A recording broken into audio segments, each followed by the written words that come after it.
What up, squad? Dallas here with Lose Your Mentality, and today I'm going to talk to you guys about why diets don't work for you. If you've ever struggled to lose weight or you gain weight after trying a diet, this is pretty much for you. For me, the biggest thing about weight loss is sustainability. And so today I want to talk to you guys about 5 different keys or tips to help you guys maintain a diet and also live a healthy lifestyle. My first tip, 1, is plan. What's your plan of action? Which diet are you going to choose? There's many different diets to go about it. On top of that, does it also fall into your passion possibly? Are you really big into protecting animals? Maybe you're a vegan, vegetarian. There's a lot of different diets out there. I mean, hell, you could be a cannibal. Don't recommend it. Never tried it. Don't want to. I don't think. It's weird. All right. Anyways, the most common diets that I've done and mainly the most popular diets out there. 1, paleo diet. Low-fat diet, low-carb diet, vegetarian, vegan, intermittent fasting, and also calorie counting. I'm sure a lot of you guys have heard those before, so my biggest thing is, which one would you most likely be able to do long-term? Not for 6 months to a year, long-term, forever. So that's why for me, pick one of those, and if it doesn't work, don't beat yourself up for it, but go into a new diet that you think will. My second tip is meal prep. And no, I'm not talking about the rice, broccoli, chicken.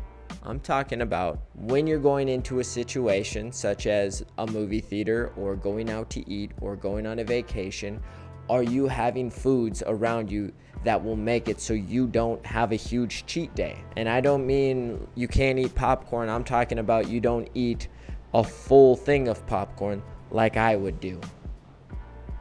Shit's bomb, I understand, but you have to be able to do things within your diet still. So that's why if you're going to a movie theater, I used to bring pistachios. I remember old teammates of mine would talk so much shit about me eating pistachios at a movie theater, calling me that guy.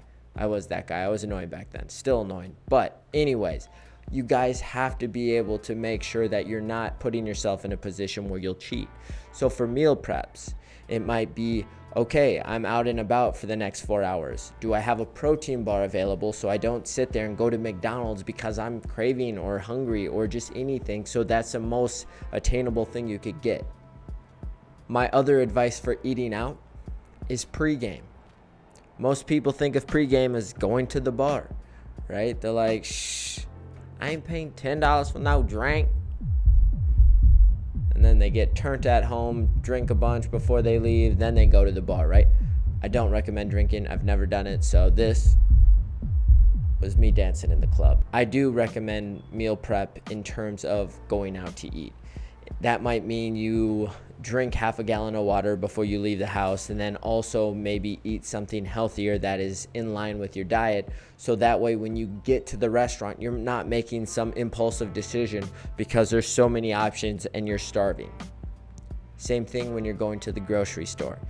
Go to the grocery store with a list, get the stuff on the list, that's it. You don't need to be looking around and then seeing whatever your eye catches, because it'll be everything, and I mean everything. Because I love food, so I would definitely do it. So I that's just my advice. My third tip of advice is environment. And I'm not talking about outside, I'm talking about your house. This is the most important environment because you're there constantly. Your work environment is just as key. In your house, where's your food? Do you live alone? Do you live with somebody? If you live alone, you have to get rid of the stuff in your pantry that does not fit your diet. If it's in there, all it takes is one bad day or one stressful moment and you're going to revert. Trust me, you'll open the pantry and start looking for shit. As soon as you find something that isn't, that you're somewhat craving but also you don't need, you're going to eat it.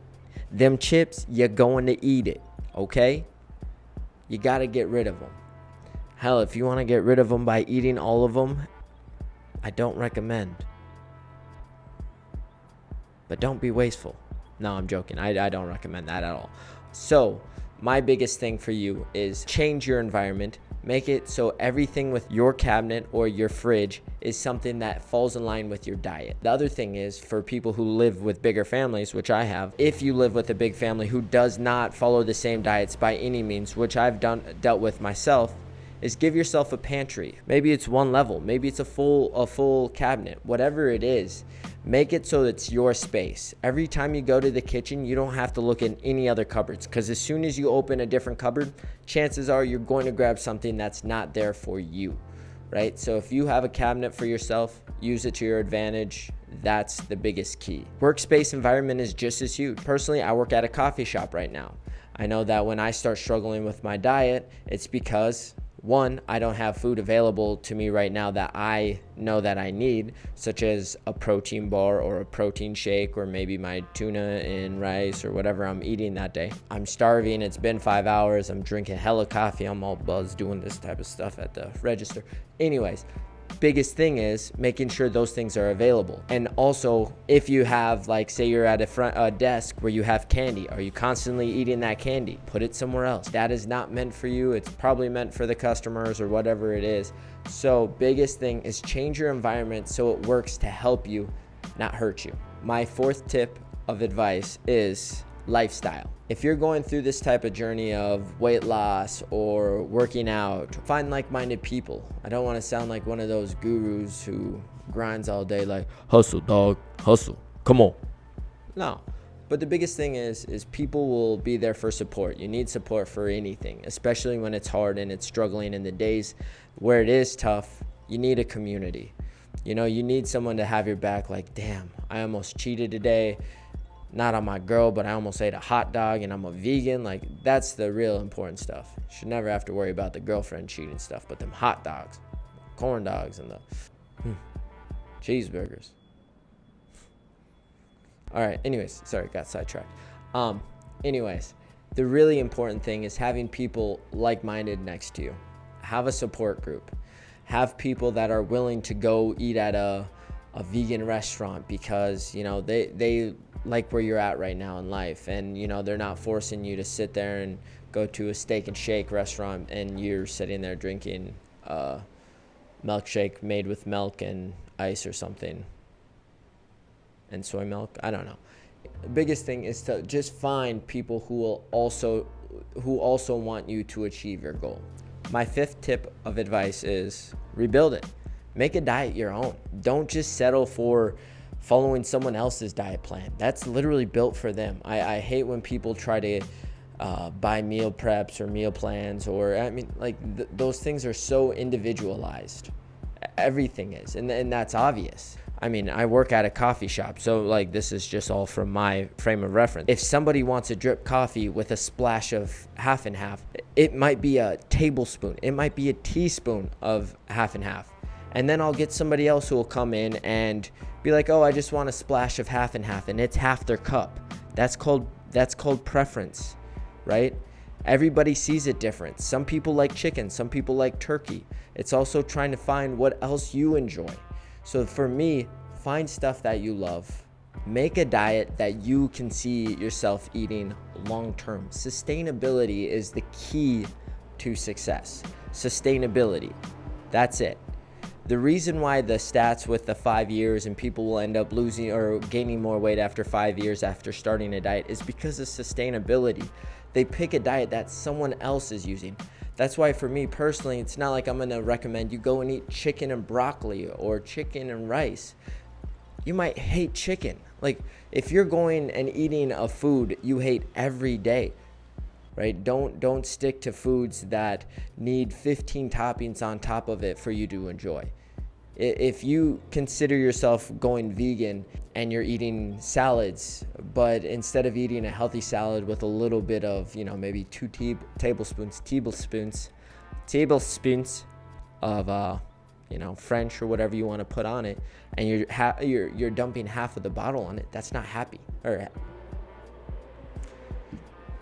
And you're dumping half of the bottle on top of the salad, that's not healthy, right? And like those are things you have to be able to understand in the moment. Like, wow, like how bad was that burger if I had to dump a whole bunch of barbecue sauce on it?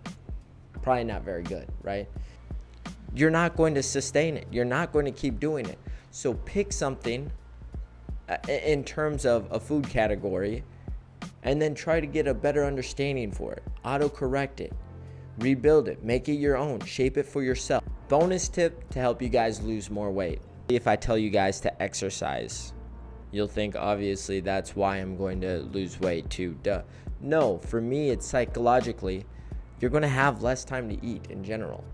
Take yourself on an hour-long walk. Take a 45-minute walk before or after dinner, whatever it is, or go play with your kids outside. Any of those things, you're putting yourself in a position where you'll have less time to eat or do things. On top of that, when you're working out, a lot of times different hormones get produced, and it also makes it so that you're not going to be as likely to crave other food, possibly working towards strength training or weightlift training or calisthenics or whatever you want to do. It'll put you in a position where you can actually go and do those things and gain muscle and lose fat, rather than strictly just trying to lose fat. If you guys found this helpful or informative in any way, please like, subscribe, because we'll be doing more of this content in the future. And until next time, later squad.